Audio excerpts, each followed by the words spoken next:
할렐루야. 주님의 이름으로 윌튼교회 모든 식구 여러분들을 축복하며 평안을 기원합니다. 오늘도 가정에서 주일 예배 드리실 때에 가정의 주인 되시는 하나님께서 우리 모두에게 성령 충만한 은혜를 부어주실 줄 믿습니다.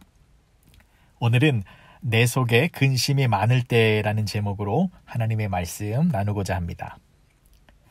여러분들은 바둑하면 누가 떠오르십니까? 많은 분들이 이창호 기사를 떠올리실 겁니다. 이창호 기사는 1990년 11월 초순부터 2006년 3월 중순까지 무려 16년간이나 세계 랭킹 1위의 자리를 놓치지 않았습니다. 이것은 세계 바둑 역사를 통틀어서 유례가 없는 굉장한 일이라고 합니다. 이창호 기사는 뚝심으로 유명한 분입니다. 끝까지 흐트러지지 않는 인내력이 큰 무기였습니다. 상대편은 대국의 마지막이 오면 진이 빠지고 체력이 바닥나서 집중력이 흐트러질 수 있는데 이창호 기사는 마지막에 더 무서워지고 마지막에 더 날카로운 공격을 하니까 상대편이 두 손을 들고 항복할 수밖에 없었던 것이었습니다. 그런데요, 이창호 기사가 이렇게 마지막 순간에 실수하지 아니하고 정확한 공격을 할 수 있었던 이유가 무엇인지 아십니까? 그러니까 남들과는 다르게 마지막 순간에 당황하지 아니하고 오히려 더 큰 집중력을 발휘할 수 있었던 능력, 그 능력이 어떻게 해서 만들어졌는지 아십니까? 그것은 그의 가정 환경 때문이었습니다. 이창호 기사의 부모님은 직업이 시계 수리공이었습니다. 그래서 이창호 기사는 어릴 적부터 째깍째깍 하는 시계 소리를 들으면서 자랐습니다. 시계 소리와 함께 잠이 들었고 시계 소리와 함께 잠에서 깨어났습니다. 그래서 시계 소리는 이창호 기사에게 신나는 노랫소리와 같은 소리였고 또 시계 소리는 마음을 편안하게 해주는 동요와도 같은 소리였습니다. 하지만 가난한 집이었습니다. 사진 보셨지요? 작은 시계방을 운영하시는 부모님은 이창호를 넉넉하게 뒷바라지해 줄 수는 없었습니다. 그러나 이것이 그의 바둑 인생에 있어서 엄청나게 큰 장점이 되었습니다. 바둑 기사들이 제일 곤란할 때가 언제냐면 초읽기에 들어갈 때입니다. 째깍째깍 하는 초침 소리를 들으면 바둑 기사들은 초조해지면서 다급해져서 악수를 두기 일쑤입니다. 잘 두다가도 째깍째깍 소리만 들리면 기사들은 평상심을 잃어버리게 된다고 합니다. 그러나 이창호 기사는 그 째깍째깍 시계 소리를 들으면 마음이 더 편안해진 것이었습니다. 시계 소리는 다정한 고향의 소리였기 때문입니다. 그러면 남들은 그 시계 소리를 들으면 마음이 혼란스러워지고 집중력이 흐려지는데 이창호 기사는 오히려 마음에 위안이 찾아오고 마음이 즐거워져서 당황하지 아니하고 상대방의 급소를 정확하게 찌를 수 있었던 것이었습니다. 그러니까 째깍째깍 시계 소리로 마음에 근심이 쌓여 있을 때에 이창호 기사는 마음이 즐거워지니 승리할 수 있었다라는 것입니다. 이것은 우리들에게 중요한 사실을 알려주고 있는 것입니다.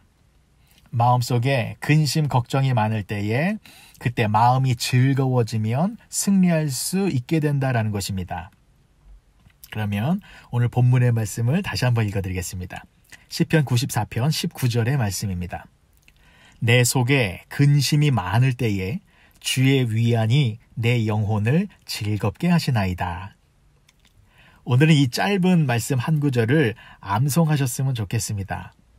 내 속에 근심이 많을 때에 주의 위안이 내 영혼을 즐겁게 하시나이다. 아멘. 사랑하는 윌튼교회 식구 여러분, 지금 여러분들의 마음은 어떠십니까? 평안하십니까? 즐거우십니까? 아니면 지금 마음속에 근심 걱정이 가득하십니까? 불안하고 초조하십니까? 우리는 마음을 잘 다스려야 합니다. 잠언 4장 23절의 말씀을 보시면 모든 지킬 만한 것 중에 더욱 내 마음을 지키라. 생명의 근원이 이에서 남이니라. 우리는 마음이 평안해야 합니다. 마음이 즐거움으로 가득 차 있어야만 합니다. 생명의 근원이 마음에 있기 때문입니다.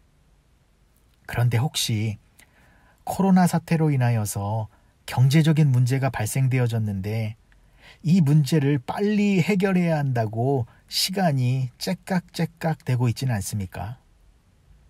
그래서 빨리 무슨 수를 써야 한다고, 안 그러면 인생 망하게 된다고, 인생 패배할 수 있다고 이 재촉하는 소리 때문에 불안하고 초조하고 두려움 속에 계시지는 않습니까? 혹은 건강의 문제에 대해서, 혹은 앞으로 내가 어떻게 살아가야 하나, 나의 미래에 대해서 지금 빨리 무슨 수를 써야 한다고 시간은 재촉하고 있는데 답은 보이지를 않고 길도 보이지가 않고 또 해결책은 생각이 나지 않아서 마음속에 답답한 이 캄캄한 불안함과 근심, 걱정이 계속해서 쌓여가고 있지는 않으십니까? 그렇다면 여기 신의 한 수가 있습니다. 여러분들의 마음을 즐겁고 평안하고 시원하게 해줄 수 있는 방법이 있습니다. 그 방법은 하나님께서 주신 방법입니다. 그래서 신의 한 수입니다. 그 방법이 뭐냐면 바로 오늘 본문의 말씀입니다.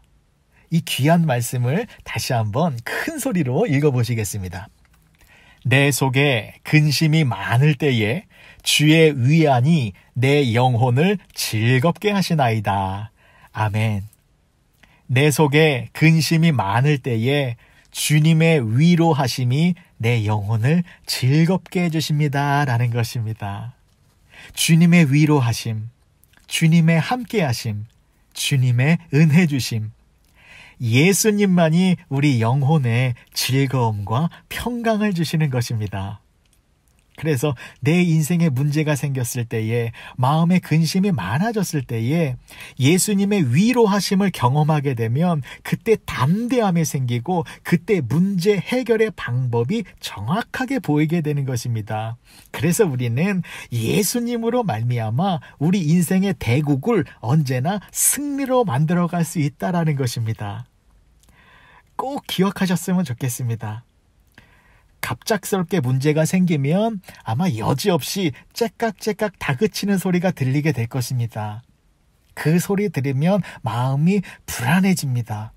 어쩔 수 없습니다. 우리는 연약한 인간이기 때문에 불안하고 두려운 상황 가운데 처해질 수가 있습니다. 그럴 때 꼭 예수님을 묵상하시기 바랍니다. 예수님을 더 깊이 묵상해 보시기 바랍니다. 그러면 근심 걱정으로 째깍대던 소리가 위로의 소리로 들리게 될 것입니다. 두려움의 시계소리가 평강을 주는 소리로 들리게 될 것입니다. 초조함의 시계소리가 확신을 주는 소리로 들리게 될 것입니다. 왜냐하면 예수님이 우리와 함께하고 계시기 때문입니다. 살아계신 예수님께서 영원토록 우리와 함께하고 계시기 때문입니다. 여러분, 우리와 함께하고 계시는 예수님, 그분은 어떤 분이십니까? 대제사장이신 분이십니다.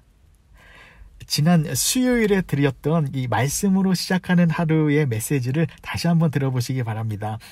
히브리서 4장 14절의 말씀입니다. 그러므로 우리에게 큰 대제사장이 계시니 승천하시니 곧 하나님의 아들 예수시라. 우리가 믿는 도리를 굳게 잡을지어다. 예수님이 우리의 큰 대제사장이 되십니다. 여러분, 대제사장은 어떤 사람입니까? 하나님과 사람 중간에서 하나님과 사람을 연결시켜주는 중재자 역할을 하는 사람입니다. 그래서 예수님만이 참 대제사장이 되실 수 있는 것입니다. 왜냐하면 예수님은 참 하나님이시고 또한 동시에 참 사람이시기 때문입니다. 예수님은 하나님이십니다. 그래서 예수님은 하나님에 대해서 모르는 것이 하나도 없으십니다. 하나님의 축복과 하늘의 신령한 복에 대해서도 모르는 것이 하나도 없으신 분이십니다. 그래서 예수님만이 하나님의 축복, 하늘의 놀라운 은혜를 우리들에게 완벽하게 전달해 주실 수 있는 유일한 분이 되시는 것입니다. 그리고 예수님은 참 사람이십니다. 예수님은 우리의 모든 형편을 정확하게 알고 계십니다. 우리의 마음과 우리의 눈물과 우리의 고생하는 것과 우리의 억울함을 다 체휼을 하신 분이십니다. 지금 예수님께서는 여러분들의 마음을 다 알고 계십니다. 그래서 예수님만이 지금 우리들에게 꼭 필요한 은혜가 무엇인지를 정확하게 알고 계십니다. 그리고 그 예수님만이 우리들에게 꼭 필요한 그 은혜를 하나님의 능력으로, 하늘의 신령한 복으로 가득 채워주실 수 있는 분이십니다. 예수님만이 그 일을 하실 수 있는 것입니다. 그래서 우리가 기도할 때에 예수님의 이름으로 기도하는 것입니다. 대제사장 되신 예수님만이 우리의 처지를 정확하게 알고 계시고 이해하고 계시기 때문에 하나님만이 주실 수 있는 능력과 축복으로 우리를 새롭게 회복시켜 주실 수 있기 때문입니다. 예수님이 우리와 함께하고 계십니다. 지금도 우리에게 꼭 필요한 은혜를 하늘로부터 공급하여 주고 계시는 분이 우리와 함께하고 계시는 예수님이신 것을 믿으시기 바랍니다. 사랑하는 윌튼교회 식구 여러분, 그래서 기도하시기 바랍니다. 우리와 함께하고 계시는 그 예수님을 믿음으로 의지하며 더 간절히 기도하며 나아가시기 바랍니다. 예수님은 우리의 기도를 들으시는 분이십니다. 그리고 예수님은 우리가 간절히 매달리며 예수님을 의지하고 있는 그 모습을 보고 계시는 분이십니다. 오늘 본문 말씀이 시편 94편에 기록되어져 있는데 시편 94편 9절의 말씀을 제가 읽어드리겠습니다. 귀를 지으신 이가 듣지 아니하시랴. 눈을 만드신 이가 보지 아니하시랴. 하나님이신 예수님은 창조의 순간에도 함께 하셨습니다. 사람을 지으실 때 예수님은 함께 하셨습니다. 그래서 예수님은 사람의 귀를 만드신 분이십니다. 우리의 귀를 만드신 예수님께서 우리의 기도를, 우리의 탄식을, 우리의 간구함을, 그 소리를 어찌 아니 들으시겠느냐라는 것입니다. 예수님은 사람의 눈을 만드신 분이십니다.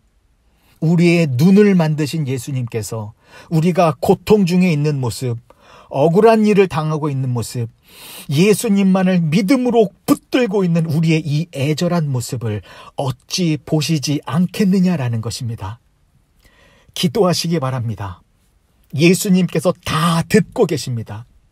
무릎을 꿇으시면서 겸손하게 예수님을 향하여 매달리며 나아가시기 바랍니다. 예수님께서 우리의 그러한 모습을 다 보고 계십니다. 빌립보서 4장 6절과 7절의 말씀입니다. 아무것도 염려하지 말고 다만 모든 일에 기도와 간구로 너희 구할 것을 감사함으로 하나님께 아뢰라. 그리하면 모든 지각에 뛰어난 하나님의 평강이 그리스도 예수 안에서 너의 마음과 생각을 지키시리라. 아무것도 염려하지 말고 오직 감사함으로 기도하며 나아갈 때에 주님께서 저와 여러분들의 마음과 생각을 평강으로 지켜주실 것입니다. 이러한 주님의 위로하심의 큰 은혜가 윌튼교회 식구 모든 분들 위해 충만히 넘쳐나게 되기를 주님의 이름으로 축원합니다. 두 번째로 살펴볼 것은 주님의 위로하심은 고난의 과정 중에 있을 때에 경험할 수 있는 것이다 라는 것입니다. 고린도후서 1장 3절에서 5절까지의 말씀입니다. 찬송하리로다. 그는 우리 주 예수 그리스도의 하나님이시요 자비의 하나님이시요 모든 위로의 하나님이시며 우리의 모든 환난 중에서 우리를 위로하사 우리로 하여금 하나님께 받는 위로로서 모든 환난 중에 있는 자들을 능히 위로하게 하시는 이시로다. 그리스도의 고난이 우리에게 넘친 것 같이 우리가 받는 위로도 그리스도로 말미암아 넘치는도다. 4절의 말씀을 보시면 우리의 모든 환난 중에서 우리를 위로하사라고 되어져 있습니다. 하나님께서는 우리가 환난 중에 있을 때에 우리를 위로하신다라는 것입니다. 그래서 하나님께서는 우리들에게 환난을 먼저 주시는 것입니다. 위로의 은혜를 주시기 위하여 어려움의 과정을 먼저 허락하시는 것입니다. 오늘 본문의 말씀도 그것을 알려주고 있습니다. 보십시오. 내 속에 근심이 많을 때에 주의 위안이 내 영혼을 즐겁게 하시나이다. 내 속에 근심이 많을 때에입니다. 환난과 어려움이 조건이다라는 것입니다. 그래서 우리가 지금 당하고 있는 이 환난의 시간은 기회의 시간입니다. 하나님을 만날 수 있는 기회의 시간입니다. 하나님의 사랑을 더 깊이 경험할 수 있는 축복의 시간입니다. 하나님의 위로를 경험하면서 내 영혼이 다시 기뻐할 수 있는 은혜가 담겨져 있는 시간이다라는 것입니다. 그래서요, 지금 우리가 당하고 있는 이 환난의 시간을 거부해서는 안 됩니다. 불평하고 원망하면서 지금의 이 시간 속에서 벗어나려고 하는 것이 아니라 어렵고 힘들겠지만 이 과정을 온몸으로 경험하며 살아내야만 합니다. 지혜롭게 믿음을 가지고 이 현실의 시간을 인내하시면서 걸어가야 한다라는 것입니다. 이창호 기사도 마찬가지였습니다. 째깍째깍거리는 그 시계 소리를 위로의 소리로 들을 수 있었던 것은 과정이 있었기 때문이었습니다. 가난한 가정 환경, 작은 시계방이라고 하는 공간, 넉넉하지 못한 뒷바라지, 그러한 어려움의 환경을 거부하고 뛰쳐나갔었더라면 지금의 이창호는 없었을 것입니다. 하지만 이창호 기사는 그러한 현실을 받아들였습니다. 그 현실을 살아냈습니다. 그 현실을 통과하였습니다. 그리고 그 현실의 과정 속에서 시계 소리를 다르게 해석할 수 있는 능력이 생기게 된 것이었습니다. 그리고 그 역경의 현실 속에서 이창호 기사가 만들어진 것이었습니다. 요셉도 마찬가지였습니다. 요셉은 애굽의 총리가 되어서 애굽뿐만이 아니라 전 세계의 경제를 진두지휘했습니다. 그런데 그러한 엄청난 능력이 어디에서 나온 것이었습니까? 고난의 현실 속에서 만들어진 것이었습니다. 요셉은 형들에 의해서 억울하게 종으로 팔려졌습니다. 아버지 야곱 밑에서 채색 옷을 입으면서 귀공자처럼 지내다가 하루아침에 애굽으로 끌려가서 보디발의 집에서 비참한 종의 신세가 되어진 것이었습니다. 하지만 요셉은 그러한 현실을 거부하지 않았습니다. 고난의 현실을 받아들였습니다. 그랬더니 보디발의 집 전체를 관리하는 총 매니저가 되어졌습니다. 그래서 그때 그곳에서 경제와 회계를 배울 수 있게 된 것이었습니다. 그리고 요셉은 감옥에 갇히게 되었습니다. 보디발의 아내의 모함 때문이었는데 이번에는 누가 봐도 억울한 상황이었습니다. 하지만 그때에도 요셉은 현실을 부정하지 않았습니다. 고난의 감옥 속에서도 충실하게 시간을 보냈습니다. 그랬더니 감옥의 죄수들을 관리하는 일을 맡게 되어졌습니다. 그래서 떡 굽는 관원장과 술 맡은 관원장을 섬기게 되어졌었는데 이 두 관원장은 애굽의 바로 왕을 섬기던 사람들이었습니다. 그래서 요셉은 이 두 사람을 섬기는 가운데에 자연스럽게 애굽의 정치와 외교와 국방에 대한 지식을 얻게 되었다라는 것입니다. 그러니까 보십시오. 요셉에게 있어서 과거 13년이라고 하는 길고도 고통스러웠던 고난의 시간은 어떤 시간이었습니까? 애굽의 총리가 될 수 있는 능력과 실력과 지식을 갖추는 시간이었습니다. 이스라엘의 작은 나라에서 무명의 한 청년이었던 요셉이 애굽이라고 하는 대국을 다스릴 수 있는 총리 요셉으로 만들어지는 시간이었습니다. 요셉도 그 고난의 과정을 이탈하지 않았습니다. 거부하지 않았습니다. 현실은 억울함과 두려움과 숨막힘으로만 가득했었지만 그 현실을 뚫고 지나갔습니다. 그 과정 속에서 진정한 요셉이 만들어졌다라는 것입니다. 그런데요, 그 고난의 과정을 지나가게 될 때에 누가 요셉과 함께 해주셨습니까? 창세기 39장 2절의 말씀입니다. 여호와께서 요셉과 함께 하심으로 그가 형통한 자가 되어 그의 주인 애굽 사람의 집에 있으니. 그리고 창세기 39장 22절의 말씀을 보시면 여호와께서 요셉과 함께 하시고 그에게 인자를 더하사 간수장에게 은혜를 받게 하시매. 하나님께서 늘 요셉과 함께 하셨습니다. 하나님이 함께 하셨습니다. 그래서 요셉은 하나님으로부터 위로를 받을 수 있었던 것이었습니다.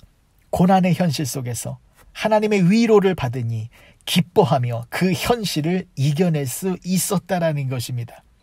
그러니까 하나님께서는 요셉을 진정한 요셉으로 만들기 위하여 어려움의 환경을 먼저 허락하신 것이고, 그 과정 속에서 요셉은 마음속에 근심이 많을 때마다 주님의 위로하심으로 그 고난의 현실을 극복할 수 있었던 것이었고, 그 현실을 통과하니까 비로소 하나님의 놀라운 뜻을 이루게 되었다라는 것입니다.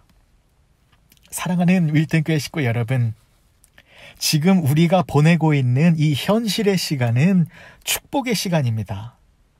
하나님께서 저와 여러분들을 만들어가고 계시는 시간입니다. 더 믿음의 사람으로, 더 거룩한 사람으로, 보이지는 않지만, 느껴지지는 않지만, 알 수는 없지만 하나님께서 저와 여러분들을 하나님의 빛나는 자녀로 만들어가고 계시는 중이다라는 것입니다. 그래서 하나님은 저와 여러분들을 떠나지 아니하시는 것입니다. 우리가 힘들어서 기도할 때에 그 기도를 응답해 주시기 위하여, 억울해서 눈물을 흘리면 그 눈물을 닦아주시기 위하여, 속상해서 마음이 찢어지면 그 찢어진 마음을 어루만져 주시기 위하여, 우리의 연약함을 다 알고 계시는 하나님께서는 우리가 고난 중에서 쓰러지고 포기하지 아니하도록 우리와 함께 하시면서 우리를 붙들고 계시다라는 것을 믿으시기 바랍니다. 시편 94편 14절의 말씀입니다. 여호와께서는 자기 백성을 버리지 아니하시며 자기의 소유를 외면하지 아니하시리로다. 하나님은 자기 백성을 결코 버리지 않으십니다. 하나님은 저와 여러분들을 결단코 외면하지 않으십니다. 그래서 오늘 고난이라고 하는 시간 속에서 하나님을 더 깊이 경험해 보시기 바랍니다. 하나님의 위로하심과 하나님의 회복하심과 하나님의 사랑의 은혜를 더 깊이 체험해 보시기 바랍니다. 그리하여 내 영혼에 즐거움이 가득하여 오늘의 현실을 넉넉히 승리하며 나아가는 우리 모두가 되어지시길 주님의 이름으로 축원을 드립니다. 말씀을 정리하겠습니다. 이사야서 66장 11절의 말씀입니다. 너희가 젖을 빠는 것 같이 그 위로하는 품에서 만족하겠고 젖을 넉넉히 빤 것 같이 그 영광의 풍성함으로 말미암아 즐거워하리라. 하나님의 약속의 말씀입니다. 우리는 넉넉한 위로를 받을 수 있습니다. 하나님의 품 안에서 영광의 풍성함으로 즐거움을 누릴 수 있습니다. 사랑하는 윌튼교회 식구 여러분, 코로나 사태로 인하여서 우리는 모두가 어려운 시간을 보내고 있습니다. 거기다 예상치 못한 문제들도 발생하여서 어려움이 더 가중되고 있을지 모릅니다. 정말 이겨내기 힘든 상황 속에서 가슴이 턱 막히고 눈앞이 캄캄해질 수도 있습니다. 인생의 바둑알을 어디에 두어야 할지 도저히 길이 보이지 않는 답답한 상황이 될 수도 있습니다. 하지만 꼭 기억하시기 바랍니다. 하나님이 우리와 함께하고 계십니다. 하나님은 우리를 결단코 버리지 아니하십니다. 우리는 하나님의 백성입니다. 하나님은 우리의 아버지이시고 우리의 주인이십니다. 내 속에 근심이 많을 때에, 그래서 인생이 길이 보이지 않아 불안하고 두렵고 초조하게 느껴질 때에 기도하시기 바랍니다. 대제사장 되시는 예수님의 이름으로 간절히 무릎을 꿇고 눈물을 흘리며 기도해 보시기 바랍니다. 주님께서 우리의 기도를 들으시고 우리의 상황을 보심으로 말미암아 하늘의 은혜로, 하나님의 능력으로 우리를 위로하시고 우리의 영혼에 즐거움을 허락하여 주실 것입니다. 그래서 내 영혼에 기쁨이 넘치게 될 때에, 그때 비로소 내 인생의 문제 해결의 길이 보이게 되는 것입니다. 그리할 때에 세상도 감당하지 못하는 놀라운 믿음의 사람으로 우리가 변해가게 된다라는 것입니다. 그리고 오늘이라는 현실 속에서 하나님의 믿음의 용사로 변해되어질 때에 우리는 가장 복되고 성공한 인생을 살게 되는 것입니다. 째깍째깍 시계소리가 들려올 때에 불안함과 근심의 자리에서 벗어나 주님께서 주시는 기쁨의 자리에서 승리의 인생을 살아가시는 우리 모두가 되어지시길 주님의 이름으로 축원합니다. 기도하시겠습니다. 좋으신 아버지 하나님, 은혜를 감사합니다. 내 속에 근심이 많을 때에 주님의 위로만이 우리의 영혼을 즐겁게 해주실 수 있음을 고백합니다. 고난의 과정 속에서 주님께 기도함으로 주님의 위로하심이 넘치게 하시고, 지금의 현실 속에서 우리가 더욱 하나님의 용사로 변화되어지는 승리의 삶을 살게 하여 주시옵소서. 대제사장 되시는 예수님의 이름으로 기도합니다. 아멘.